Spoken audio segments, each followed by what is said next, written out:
This song I'm going to play for you is from the Broadway musical Les Mis.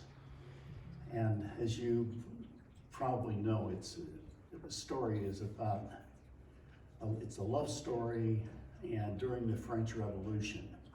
So there's mixed things going on in this song too. It's called I Dreamed a Dream.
Passing through.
And he don't love me anymore, and I'll have to let him go. You say you're gonna take him, oh, but I don't think you can, 'cause you ain't woman enough to take my man.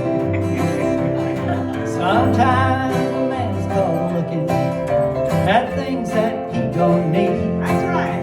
He took a second look at you, and he's in love with me. I don't know where that leaves you, oh, but I know where I stand.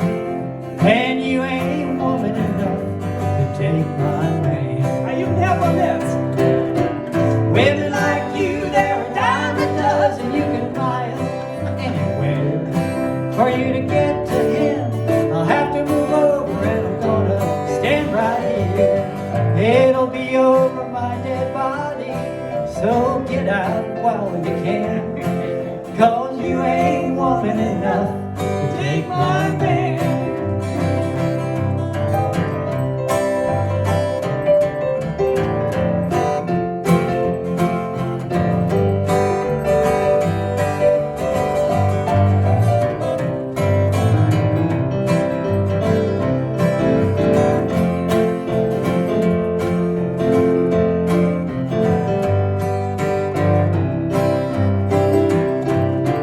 Women like you, they're a dime a dozen. You can buy them anywhere. For you to get to him, I'll have to move over, and I'm gonna stand right here.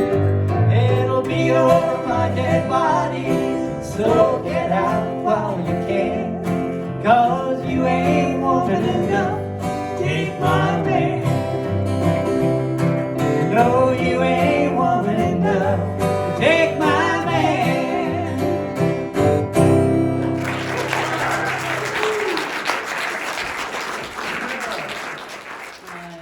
I'm not confident about playing guitar, but I can lead a folk sing-along. So, I'm not sure I can sing and play at the same time, but if you folks help me, then I think we can get through one song together. All right. You've got the word sheets for Graham Nash's 1970 song. Pat and I sang this song together with Keith Smith at Unity on Mays Road, probably 20 or 25 years ago. We'll sing this twice. And if I flub up, just keep singing. Catch up.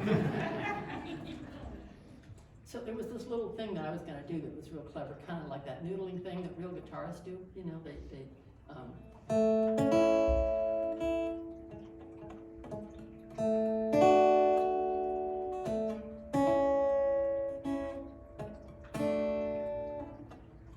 let's just start.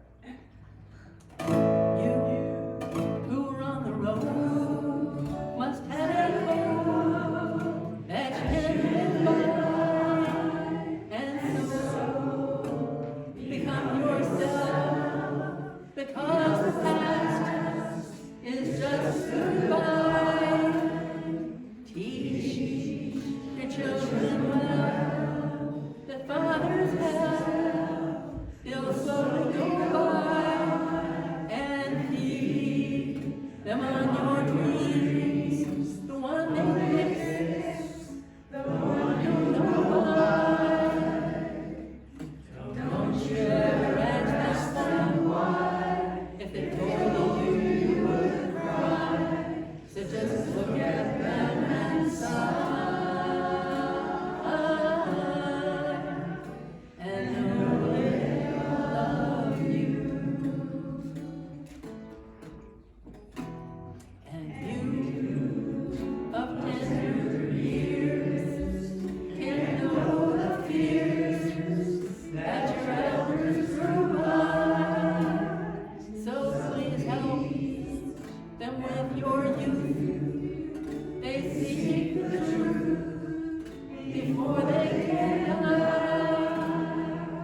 Teach your parents well, their children tell, will slowly go by, and feed them on your dreams, the one they miss, the one you'll know by.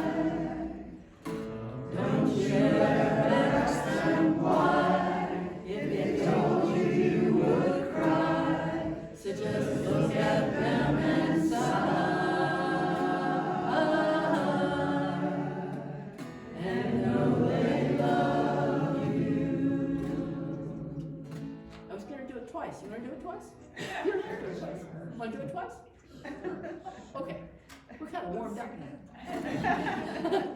You blew around the world, must have had a code that you can't live by, and so become yourself, because the past is just a goodbye.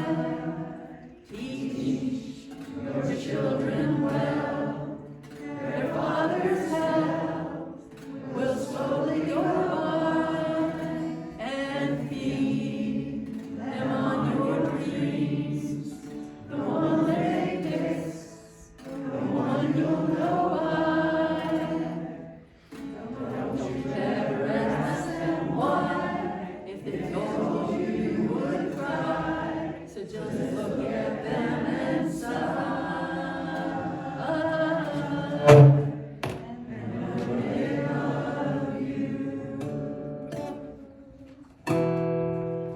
And you of tender years can know the fears that travelers through by. Please help them with your youth. They seek the truth before they can die.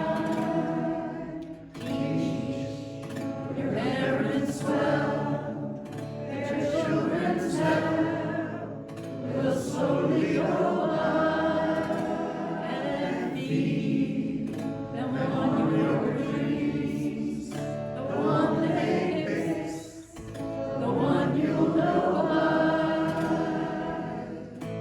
Don't you ever ask them why, if they told you you would cry, so just look at them and sigh. And know they love you.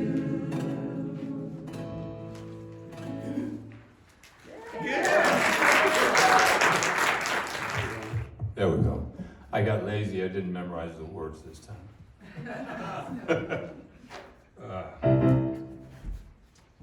This is a Billy Joel song that he wrote about his mother. And I didn't know that for many years. I kept listening to it, and I thought, well, that's kind of an odd love song to write about your girlfriend. And then it turned out that it was his mom that he was writing about, so it made far more sense when I think he and I may have had the same mom based on what he's got here.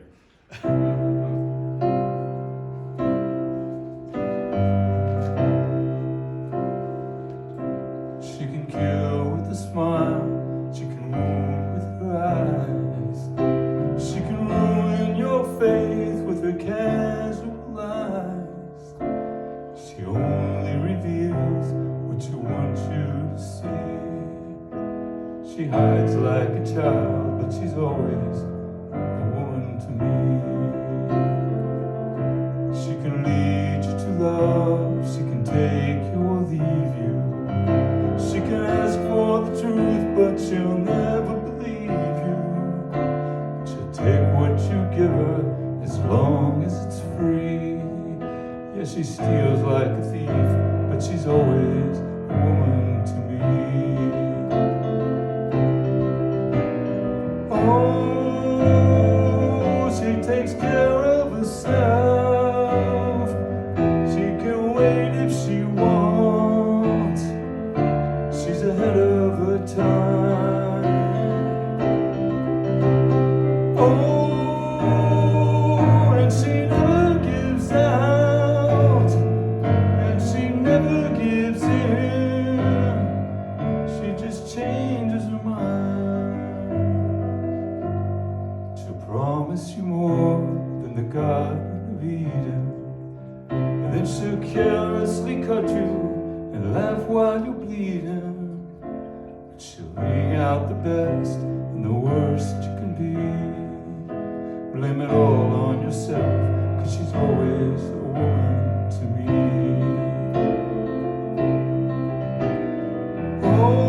Oh, she takes care of herself. She can wait if she wants. She's ahead of her time.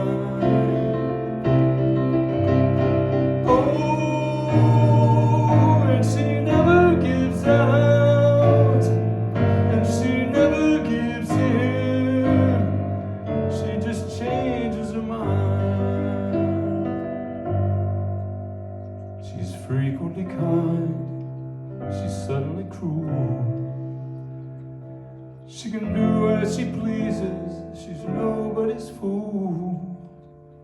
She can't be convicted, she knows earned her degree.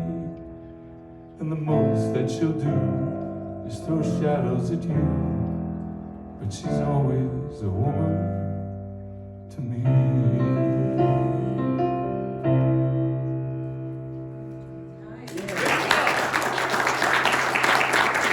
It's amazing.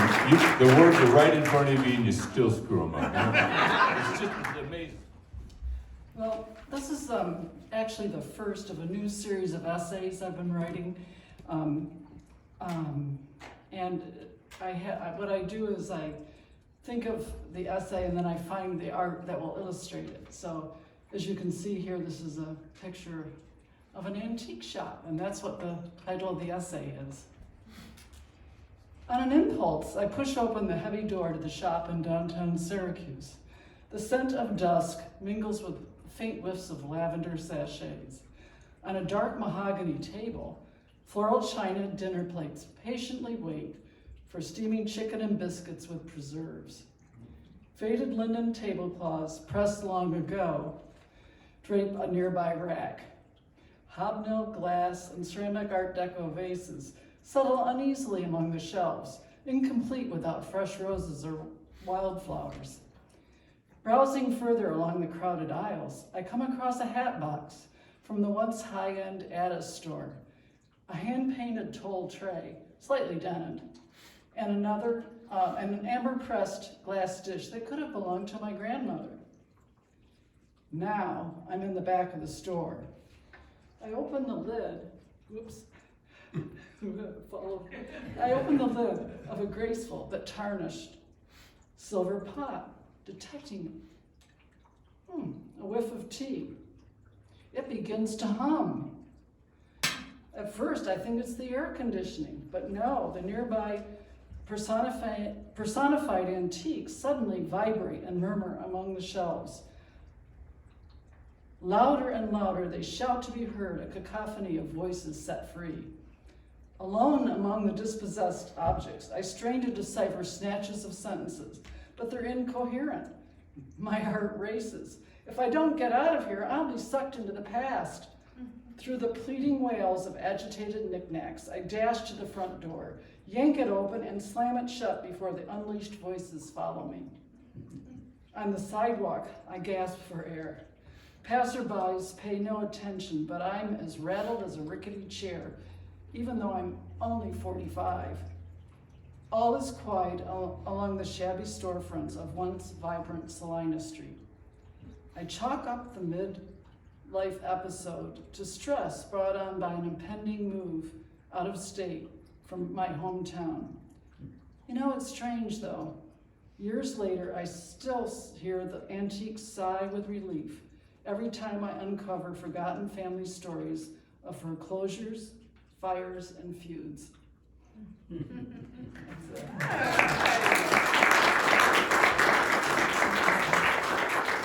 I'm not sure if it's got a title or not. Probably Baby's Gone, something like that.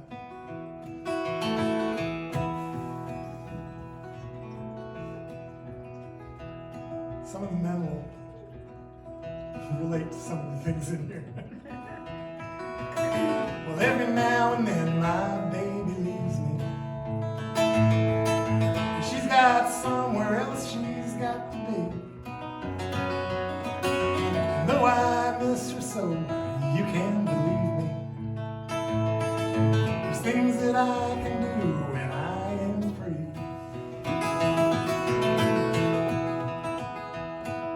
Like I can make the bed any way that I want to. And I can leave my undies on the floor. And I can stay up reading till the morning. And I don't have to worry if I snore. But I'll miss her when I want someone to walk with. I miss her when I'm turning out the light. Miss her when I want someone to talk with. Mostly I miss kissing her goodnight.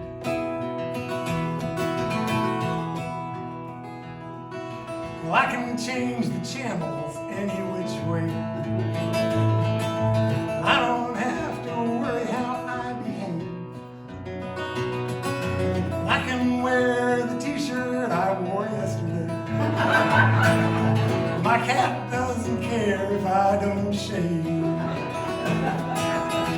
I can still pretend she's beside me. This is the part I don't know. When I get to feeling I'm alone, I don't let those feelings override me. Just hang on tight till she gets back home. Well, I can leave the dishes till the morning, or order from her least favorite restaurant. And I can be flatulent without warning. And I can eat all the bacon that I want. But I miss her when I want someone to walk with. I miss her when I'm turning out the light. Miss her when I want someone to talk with. Mostly I miss kissing her goodnight. Yeah, mostly I miss kissing her goodnight. Thank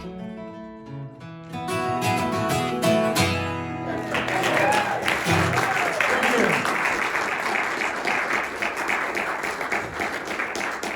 Hopefully I don't need that anymore. 'Cause I didn't bring the lyrics to this one anyway. But I may have played this before. Joe has heard this before. Joanne's heard this before. And it's got an echo part later on in the tune that you can, it has something to do with my feelings about winter. Okay. It's called the Wintertime Blues. Out of all of the seasons throughout the year, there's one I wish I'd spend a little less time here. I got the wintertime blues. I got the wintertime blues. It's getting way too cold. I'm getting way too old for these wintertime blues. I like the flowers in the spring. I like the leaves in the fall.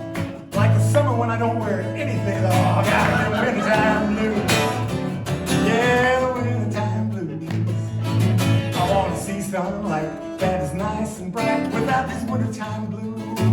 Well, if I had my way, I'd pack my things and go somewhere where it isn't 27 below. And the beach and the weather is nice. Forget about the snow, I would forget about the ice. I like to sit outside, sit on my porch, gazing at the flames of my tiki torch. Without these wintertime blues, I don't like the wintertime blues. I'd rather take a hike or go riding my bike without the wintertime blues. Now, if I was like a guitar player, I'd play this really mean stuff right here. But I'm not, so I'm just going to kind of strum along. If I had a kazoo, I could do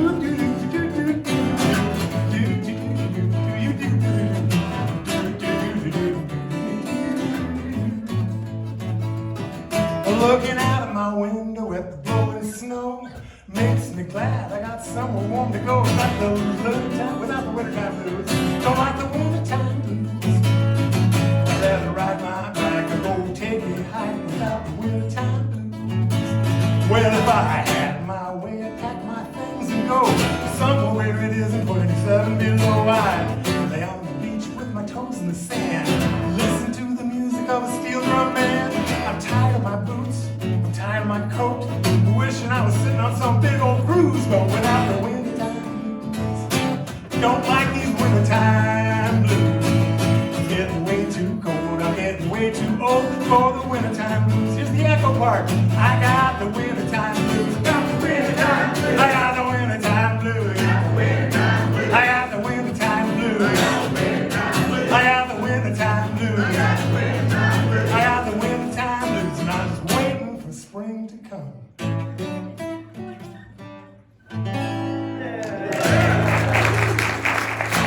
Thank you very much.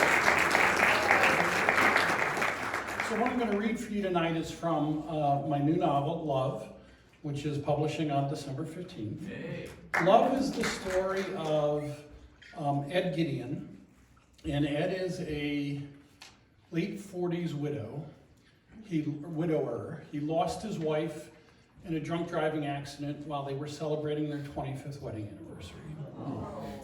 So the novel opens, Ed's been called to the hospital by the 15-year-old daughter of the woman who killed his wife.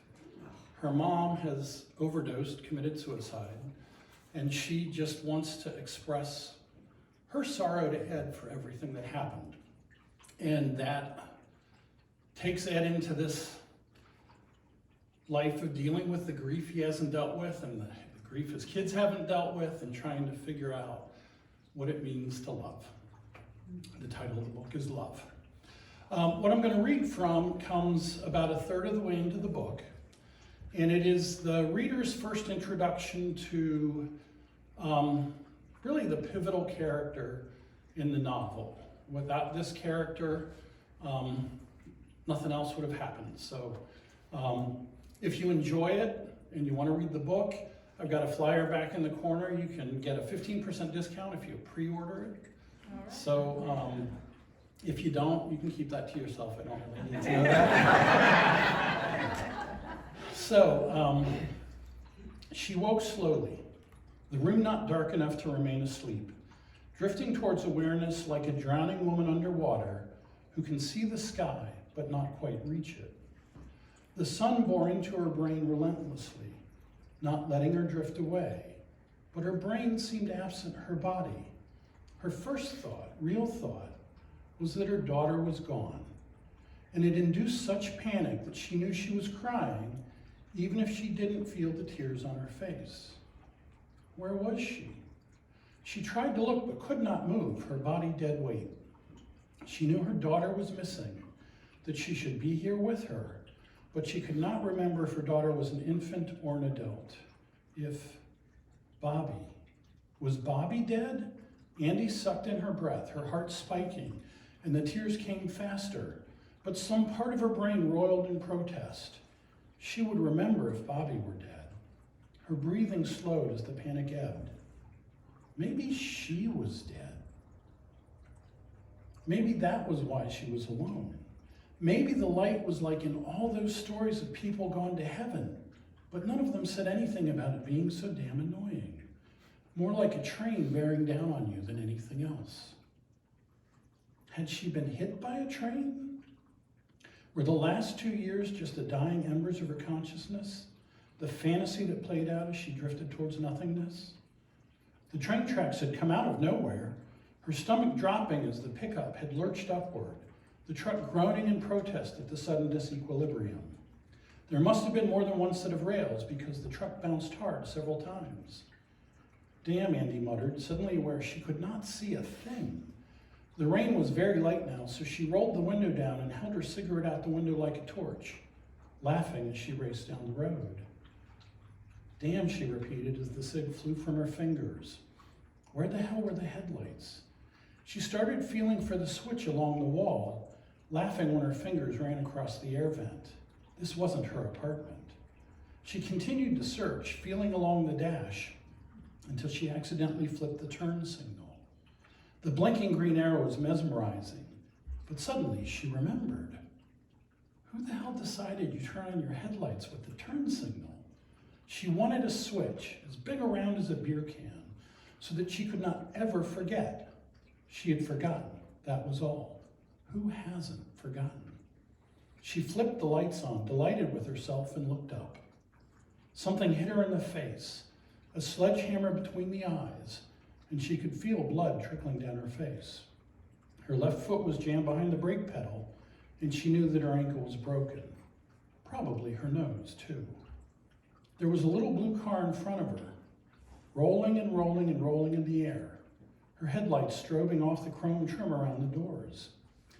Andy started laughing, so hard she was sure she was going to pee her pants. The car had gone up, flipping and flipping and flipping, and then it came down, but it did not go anywhere at all, just up and down and around and around and around. She saw people in the little car. They were laughing too, because it had been so damn funny, until it wasn't. That was the light, their headlights, staring you down in the otherwise black night, eliminating any thought of running away. The light was not welcoming. was not a path to heaven. It was like a vacuum cleaner sucking her up, sucking away her consciousness. Did hell have a light too? No one ever got away and wrote about hell. And hell would be her only refuge after the car. Not hitting it, any screw-up could do that, but laughing so hard she peed her pants. But it had been so damn funny, until it wasn't. She knew she had screwed up this time. That wasn't anything new. Her entire life had been a giant screw-up. The panic was back. What will happen to Bobby? Ms. Love, Andy. Go away, she managed, although the words never came out. Why was she even here? She was dead. She had waited for Bobby to go to school, remembering too late that Graham was gone and there was no one to take care of Bobby. How the hell do you forget that your own mother is dead? She still owed the funeral home $4,000, and for what? Graham laid out in a rental casket in a threadbare blue dress, so much rouge crayoned on her cheeks that Graham had looked like a prostitute. And then the minister had droned on about accepting Jesus and salvation. Jesus Christ, there had been no salvation in Graham, none at all. How do you forget that? She hoped to God she had not killed Bobby too. Had she turned the gas on? She remembered sitting in front of the stove, the door open, cussing as she looked at the electric heating element.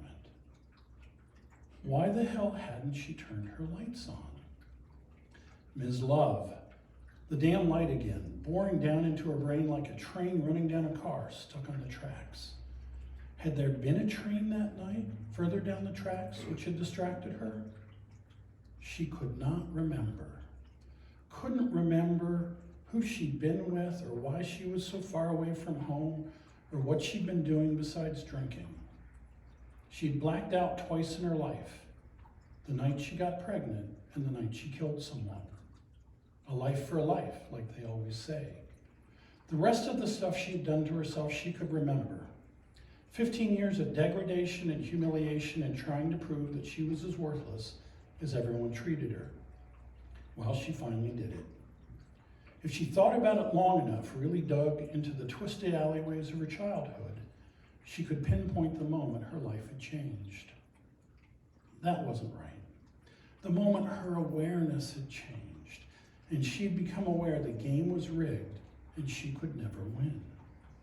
She was downstairs in a darkened living room with her mother, her father upstairs, both drunk. They had been arguing. Fighting, really, but her mother would only call it arguing despite the black eye that would be visible by morning. Andy had been fighting too, tormented by her older sister, who was 6.5 and would die at 16, driving into a bridge abutment at 60 miles an hour. In school, Betty's death would lift her to celebrity status. Andy could no longer remember what Betty had done to make her cry. It did not matter. She idolized Betty, loved her more than she loved her parents, and by morning she would have forgiven whatever petty thing Betty had done. But she was 5 and seeking justice. Her mom poured Andy a little paper cup of wine, pouring it from her big glass. She drank wine from highball glasses, 12 ounces at a time, 3 or 4 glasses every night. When she felt exotic, she poured her wine over ice and called it sangria.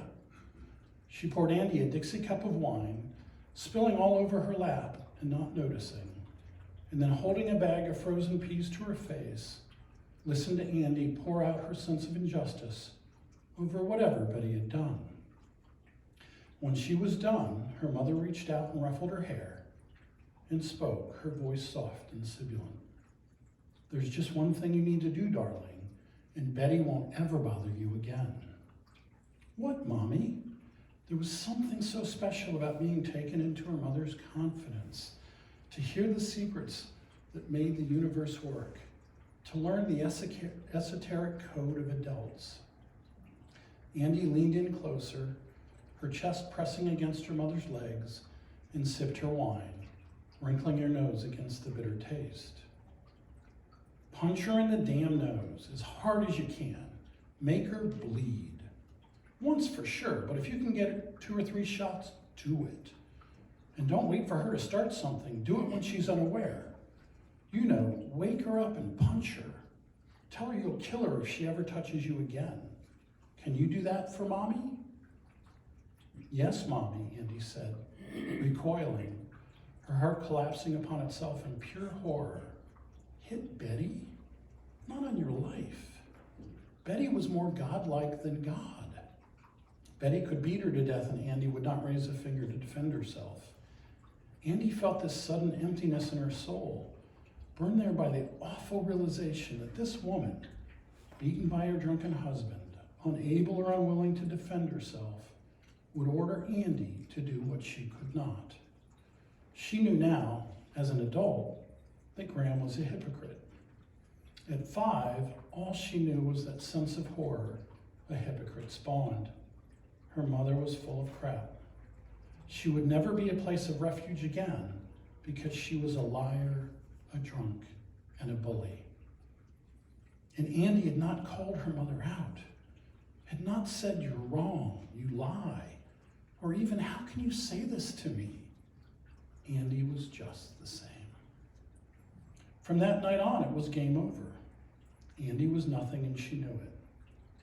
She had screwed up everything in her life that night since the night she was 5, except when she decided not to get an abortion. Bobby had been the only good thing in her life until she had screwed that up too. Andy. She cried again, this time for real. She could feel the tears on her face now. The voice only meant one thing. She'd even screwed up killing herself. Ready? All right. 2, 3. Mark, Yeah, King, yeah, Bird, yeah, yeah, yeah. Mockingbird. Now everybody, have you heard he's gonna buy me a mockingbird? And if that mockingbird don't sing, he's gonna buy me a diamond ring. And if that diamond ring won't shine, he's gonna surely break this heart of mine. And that's why I keep telling everybody, saying, yeah, whoa, whoa, whoa, whoa, hear me now and understand. He's gonna find me a peace of mind. And if that peace of mind won't stay, I'm gonna find myself a better way. And if that better way ain't so, I'll ride with the tide and go with the flow. And that's why I keep on shouting in your ear, saying, yeah, oh, oh, oh, oh.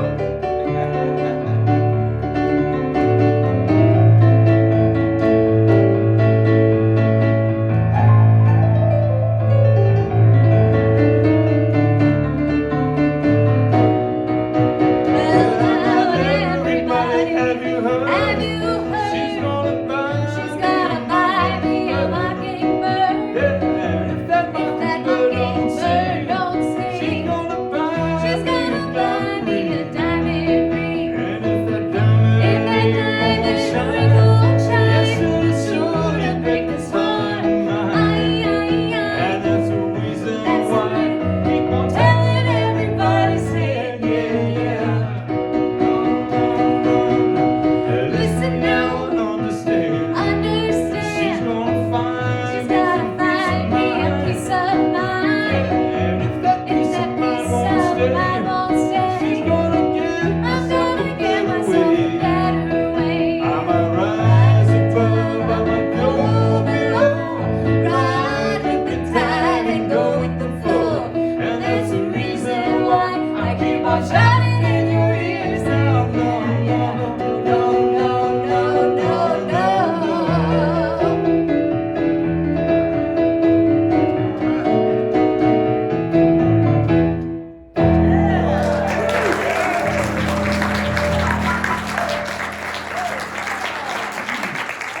I fell in love with this song. It was written for a film, Jackson Browne and Leslie Mendelson, and it just seemed appropriate for a show. It's a lot of stuff about gratitude tonight. This is sort of about gratitude and recognizing, you know, how blessed we are, and not everyone is that blessed. It's called A Human Touch.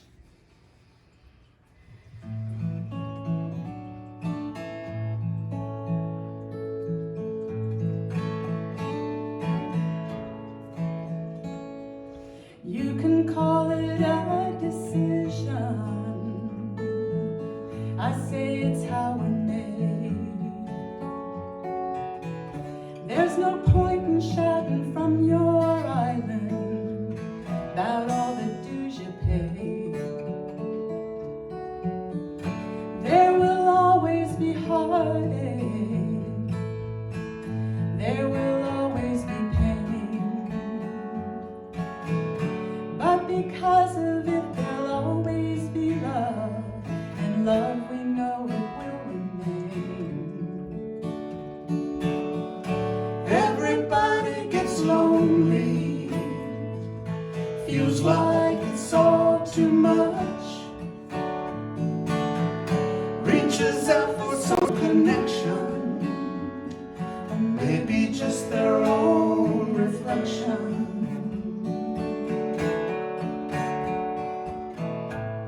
Not everybody finds it, not like all of us.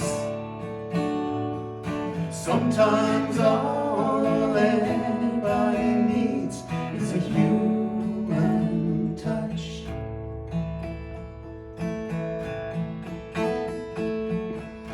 Everybody wants a holiday. Everybody wants to feel the sun.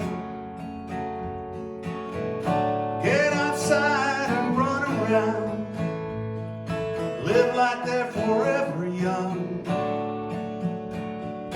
Everybody wants to be beautiful, live life their own way.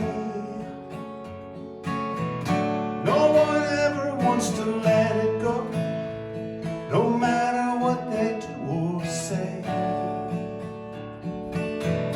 Everybody gets lonely, feels like it's all too much, reaches out for some connection, or maybe just their own reflection.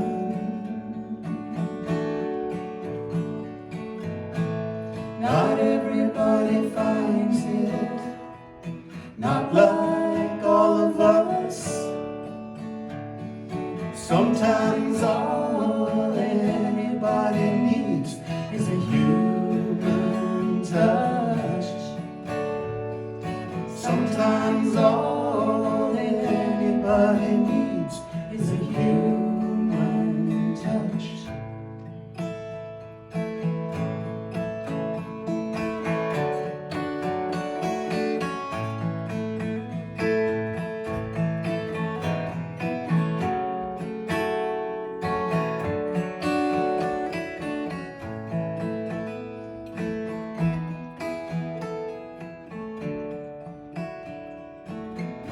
Everybody gets lonely, feels like it's all too much, reaches out for some connection, or maybe just their own reflection.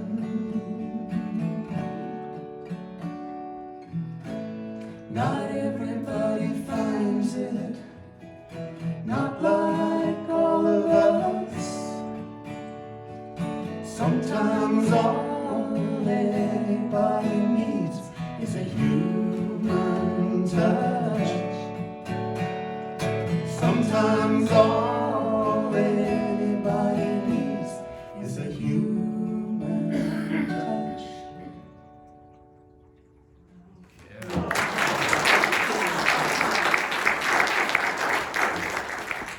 I sang this 4 years ago at my retirement party, and I always sang around work.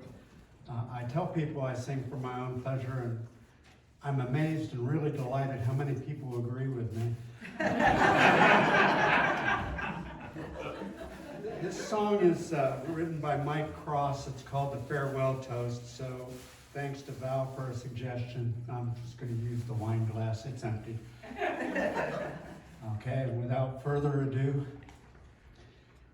here's to the wine we love to drink and all the food we eat. Here's to our wives and sweethearts, and may they never meet. Here's champagne for our real friends, and real pain for our sham friends. And when this journey finally ends, may all of us find peace. Here's to the women that I've loved and all the ones I've kissed. About regrets, I just have one. That's all the ones I've missed. Women's faults are many. We men have only two. Every single thing we say and everything we do.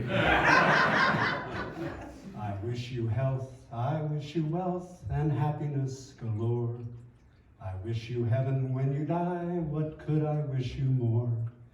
May your joys be as deep as the ocean, your troubles as light as its foam, and may you find sweet peace of mind wherever you may roam. And may you find sweet peace of mind wherever you may roam.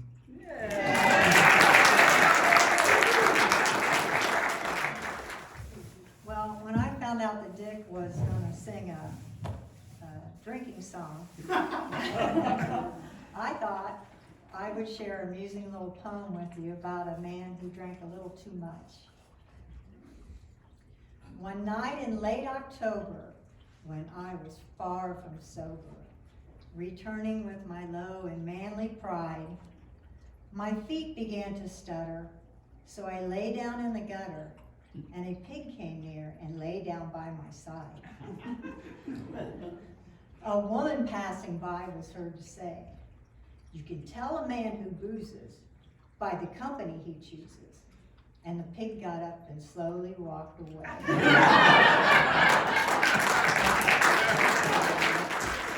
So when we went to Ireland a few years ago, as you did, Mimi, with Kim. You guys went together, I think. But one of the things we learned was that it's a very common thing for people to say at the end of the evening when they're bidding each other goodnight, to say "safe home," which means make your way home safely until we see you again. So that's the title of this song by John Smith. It's called "Safe Home," and I hope you'll join on the chorus.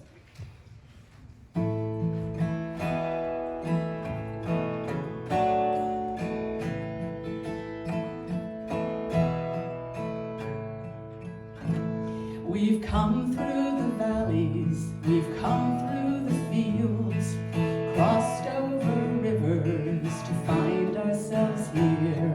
We sang songs of sorrow, sang songs of love. Let's sing one more together to send ourselves off. Safe home, safe home, safe home will you go. May the light of the moon smile down on your road. Safe home, safe home, safe home will you go. Until I next see you, safe home will you go. We've laid down our worries, our troubles, our fears, like shells on the strand, washed by laughter and tears. But the tide has returned now to lift us away, back to our houses and families we pray. Safe home, safe home, safe home will you go. May the light of the moon smile down on your road. Safe home, safe home, safe home will you go. Until I next see you, safe home will you go. Now the fiddles are quiet, the whistles all still. Only echoes remain from the jigs and the reels. The dance floor is empty, our farewells all said. Now it's time to be going till we all meet again. Safe home, safe home, safe home will you go. May the light of the moon smile down on your road. Safe home, safe home, safe home will you go. Until I next see you, safe home will you Once go? again, huh? Safe home, safe home, safe home will you go? May the Light of the moon smile down on your road. Safe home, safe home, safe home will you go? Until I next see you, safe home will you go? Until I next see you, safe home will you go? You all sounded really good out there. Let's applaud ourselves. Thank you all for coming tonight. And have a safe drive home and take peace with you.